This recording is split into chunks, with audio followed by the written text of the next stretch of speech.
मोगा बाबणानो, दोनी जेजू आपलो निमाणो रिपोर्ट यहोवा देवाक दिता. तो आजूनय खुर्साचेर खेळायलो नासलो. आयज जेजू ख्रिस्त आमचे मदीं आसा. तो आमकां पळयता. तो आमचे पासत विनंती करता. तो तुका आनी म्हाका पळयता. ताणें व्हड विस्मितां केल्लींच आसा आनी आयज पासून तो आमच्या जिवितांत व्हड विस्मितां करूंक पळयता. आमचो दोनी खुर्साचेर मोडचे पासत आनी उपरांत परत जिवंत जावचे पासत वेतालो. आतां तो खुर्साच्या बरोच लागीं आसा. खुर्साचेर आसतना ताणें म्हटलें, पूर्ण जालें. हाचोच अर्थ आमचें तारण, आमची सुटका पूर्ण जाली. आमचें गरजेचें जें कितें आसलें तें पूर्ण जालें. ताणें तें पूर्ण केल्लें आसलें. आमी कांयच करूंक शकना. करणारो जो जावन आसा तो फकत दोनी जेजू ख्रिस्त जावन आसा. तारणा पासत देवान जें कितें केलें तेंच ह्या सुवातेचेर देव आमकां सांगता. आयज आमकां कांयच करपाची गरज ना. सगळें आमच्या पासत देवानूच केल्लें आसा. आमचें तारण ताणें घडोवन हाडलेलें आसा. आमच्या तारणा पासत ताणें आपणाच्या पुताक दिल्लो आसा. ताच्या पुताच्या रोगता उद्देशीं आयज ताणें आमकां वेंचून काडलेलें आसा. फिलिपकाराच्या 2 आविस्वरांत अशें सांगलेलें आसा, जेजून आपणाकूच रिकामी केलो. कांय जाण अशें म्हणटात की ताणें आपलें देवपण रिकामी केलें. जोआंव अशें सांगता की सोबतो मनीस जालो. मारयेच्या माणयेचेर तें बाळक देव जावन एका मनशाच्या रुपांत जल्माक आयलें आनी तो कुडीन आयलो. तो 100% देव जावन आसलो. तातूंत कांयच उणें नासलें. पूण ताणें कितें केलें? कित्या पासत हें सगळें ताणें केलें? ताणें देवा पासत हें सगळें करचें पडलें. देवान ताका ह्या संवसाराचेर धाडलेलो आसलो आनी देवाची आज्ञा ताणें पाळूंकूच जाय आसली. ताणें आपणाची मोहिमा रिकामी केली. जेजू ताच्या आपणाच्या लोकां पासत मागणें करता. हें तुमी लक्षांत घेयात. जोआंचो 17 आविस्वर आनी 2 ओळ, तुवें ताका दिल्ल्या सगळ्यांक सासणाचें जिवीत दिवच्याक तुवें आख्ख्या मनशाक कुळाचेर ताका अधिकार दिलाय. 6 ओळ, संवसारांतले काडून तुवें म्हाका दिले त्या मनशांक हांवें तुजें नांव कळीत केलें. ते तुजे आसले आनी तुवें ते म्हाका दिले आनी तांणी तुजें उतर सांबाळ्ळां. 9 ओळ, तांचे पासत हांव मागतां, संवसारा पासत हांव मागिना. पूण तुवें म्हाका दिले तांचे पासत मागतां कित्याक ते तुजे. 11 ओळ, आनी आतां हांव आनीक संवसारांत ना, पूण ते संवसारांत आसात आनी हांव तुजेशी येतां. पवित्र बापा, तुवें म्हाका दिलें तांकां तुजें नांवें सांबाळ, अशें तें आमचे बरी एक जावच्या. 12 ओळ, तांचे सांगाती आसतना तुवें म्हाका दिलें तांचो तुजें नांवें हांव सांबाळ करतलों. हांवें तांकां राखले आनी पवित्र पुस्तकांतलें उतर खरें जावच्याक जाचें निसंटन जावंक जाय आसलें तांकां एकल्याकूय बारावून तांचे भितरलो कोणूच इबाड जावचो ना. जेजून कशे तरेन मागणें केलें हें आमी पळयलें. सिसांनी तें मागणें शिकचें अशी ताजी येवजण आसली.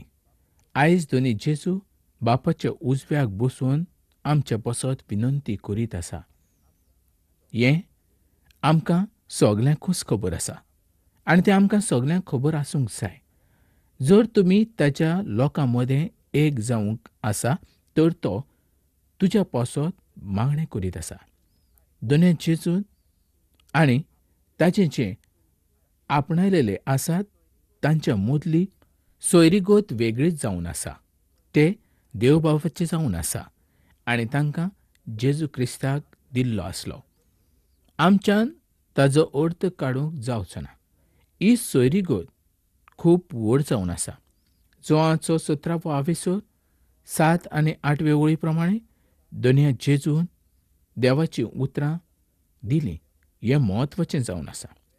ताणें तांकां ग्रेस्काय, पयशे, भांगर, रुपें असलें कांयच दिलें ना, पूण देवाचें उतर दिलें. तो देव बापा पासून आयिल्लो आसलो आनी देवाचो तो मोग करतालो. त्या पासत देवाचो मोग ताणें आपल्या शिसांक दाखोळ केलो. देवाचें उतर ताणें तांकां दिलें. जें कितें लोकांक खबर नासलें तें ताणें तांकां दिलें. तें ताचें उतर समजून शिकले ना. ताचें मरण आनी पुनर्जिवंतपण हेंच ते समजूंक शकले ना. तरी पूण 3 वर्सां ते ताचे सांगाता रावून तांणी बरींच कामां केल्लीं आसलीं. तें ताणें पळयल्लें आसलें. तांकां आतां कळून आयिल्लें आसलें की तो देव बापा पासून आयिल्लो आसलो म्हणून. ताणें विस्वास दवरलेलो की ते देवा पासून आयला म्हणून. 9 वळी प्रमाणे आमी पळयल्यार आयज जेजू ह्या संवसारा पासत मागणें करिना. ताची मागणें करपाची पद्दत वेगळीच जावन आसली. तो संवसारांत आसलेल्या लोकां पासत मागणें करिना, तर देव बापान जे कोण ताका दिल्ले आसा तांचे पासत तो मागणें करीत आसा. आमचें तारण म्हणजे दुनिया जेजू क्रिस्ताक मोहिमा दिवप जावन आसा. तो 2 म्हत्वाच्या गजाली पासत मागणें करता. आमची राखण जावचे पासत तो म्हणटा, तुमी साल्वार जातले. तुमचेर पवित्र आत्म्याचो शिक्को मारलेलो आसा आनी तुमचो सोडवणदार तुमचे पासत मागणें करीत आसा. ताजें दुसरें मागणें हें की आमी एक आसचे. तो भावार्थ्यांच्या एकी पासत मागणें करता. तो फकत देव बापा कडेन मागणें करता. तो म्हणटा, ज्या तरेन आमी एक जावन आसा तशें तुमी सुद्दां एक जावचे. बापान पुताची सगळी मागणी आयकल्यात आनी ताणें जबाब दिल्लोच आसा.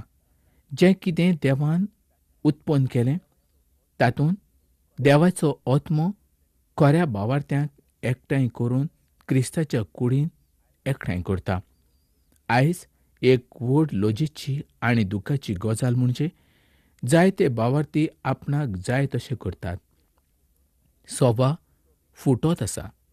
सोबेंत झगडीं जातात आनी कोणाच्याच खालती कोणाकूच रावूंक नाका. सगळ्यांक वडील जावंक जाय.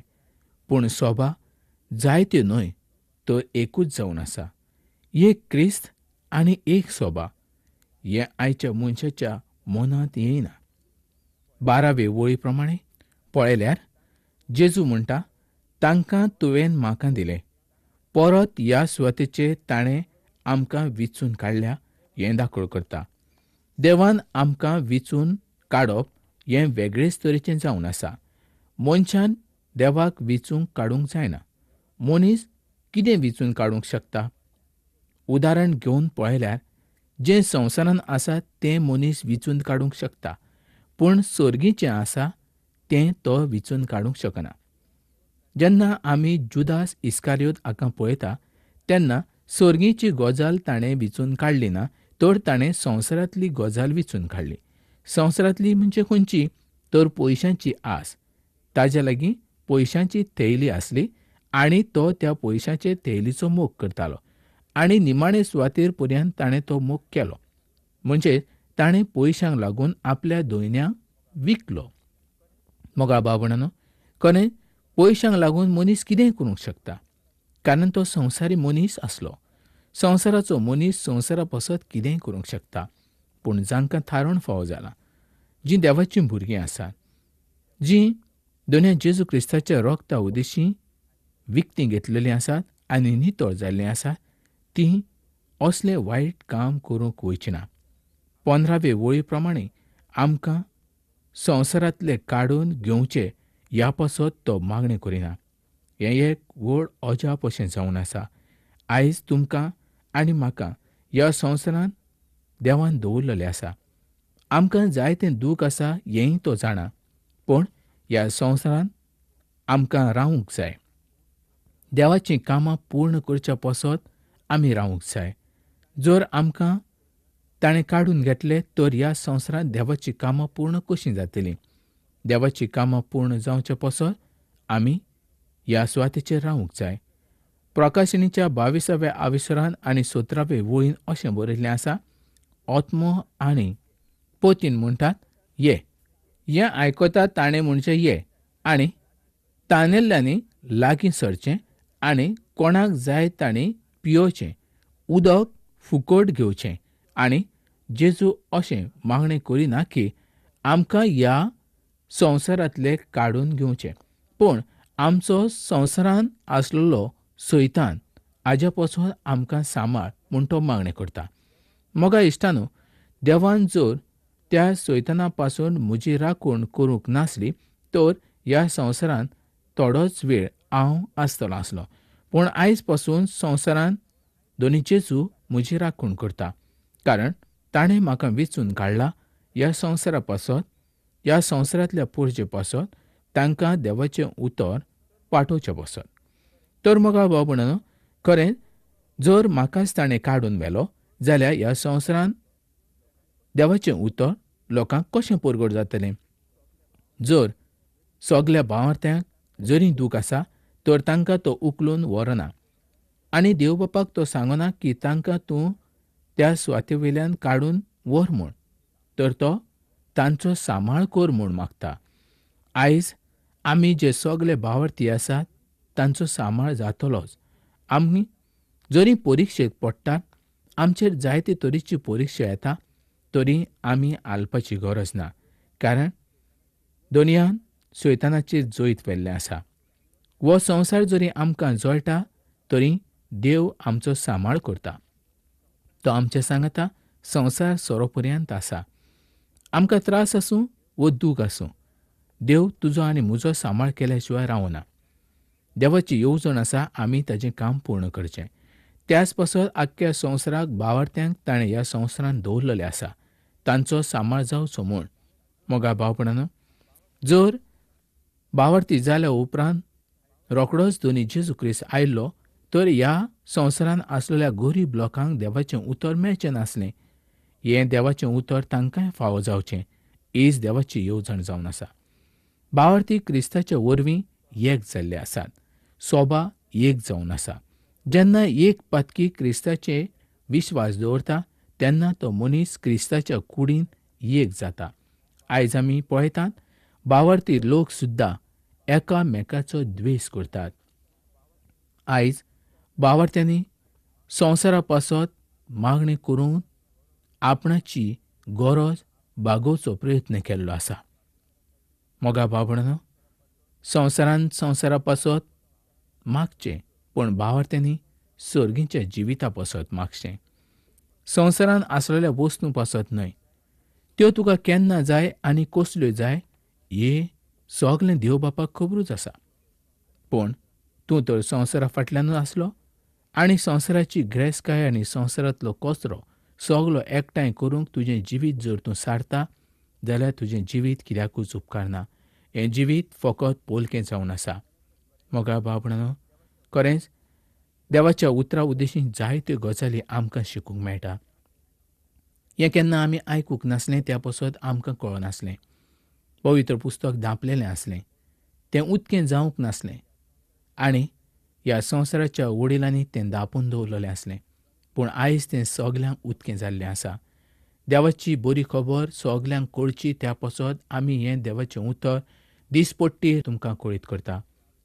इब्रिवाच्या 7व्या आविसरांत आनी 25व्या वळीन अशें बरयल्लें आसा. म्हणटच आतां आनी सदांकाल ताचे उद्देशीं कोण देवा सरशीं वचूंक सोदतात तांकां तो तारण दिवंक शकता. कारण तांचे खातीर देवा मुखार विनंती करूंक तो सासणाक जेता. आयज सुद्दां दोनी जेजू आमचे पासत मागणें करीत आसा. कांय जाणांचो समज असो आसा की 2000 वर्सां पयलीं आसलेलो जेजू आयज ना. पूण देवाचें उतर सांगता जेजू काल आयज आनी सदांकाल तोच जावन आसा. तो केदींच बदलो ना. ताजी सावळी पासून बदलो ना. काल आसलेल्या लोकांचो तो देव आसलो. आयज आसलेल्या लोकांचो तो देव जावन आसा. आनी फाल्यां म्हणजे फुडाराक जो लोक जल्माक येवचो आसा तांचोय तो देव जावन आसा. देवाचें उतर केदींच बदलूंक शकना. तें सासणाच्या सासणाक टिकता तसलें उतर जावन आसा. देवाची शांती आयज आमकां फावो जाल्ली आसा. आनी ही शांती फकत ताच्या मरणा उद्देशी आमकां फावो जाल्ली आसा. मोगा भावंडांनो, खरेंच देवाचें उतर आयज आमी आयकलें. जायत्यो गजाली देवान आमकां शिकयल्यो. दोनी जेजू क्रिस्त आमच्या पासत कशें मागणी करता हें आमी पळयलें. तर ही कार्यावळ तुमकां कशी लागली आनी ह्या कार्यावळीचो तुमकां कितें फायदो जालो आयजूच तूं म्हाका कळय. हांव तुज्या पासत मागणी करूंक पळयतां. तर मोगाळ भावंडांनो, ही कार्यावळ आमी हांगा सोंपोवया आनी फुडल्या कार्यावळीन आमी परत मेळया.